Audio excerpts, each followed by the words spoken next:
একবার বিশ্বনবী একটি বিচারের রায় পেশ করলেন কাফেরের পক্ষে আর মুসলমানের বিপক্ষে।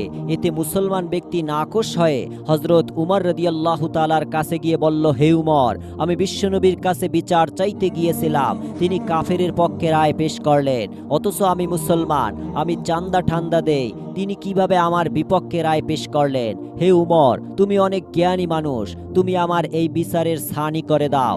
হজরত উমর ঘরের ভিতর থেকে একটি তরবারি নিয়ে এসে বললেন, বিশ্বনবী বিচার করে দেওয়ার পর যেই ব্যক্তি আমার কাছে বিচারের ছানি করতে আসে, তার বিচারের ছানি আমি এইভাবে করে দেই। তরবারি দিয়ে আঘাত করলেন, লোকটার কল্লাটা শরীর থেকে আলাদা হয়ে গেল। সমগ্র আরবের মধ্যে সংবাদ ছড়িয়ে পড়ল যে হজরত উমর মুসলমান হত্যা করেছে।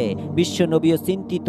এই দিকে আরশে আজিম থেকে মহান আল্লাহ রব্বুল আলামিন হজরত উমরের কাজে খুশি হয়ে গেলেন। তিনি পবিত্র কোরআনে আয়াত নাজিল করে বললেন, হে নবী, আপনার রবের কসম, ওই ব্যক্তি মুমিন ছিল না, সে ছিল মুনাফিক।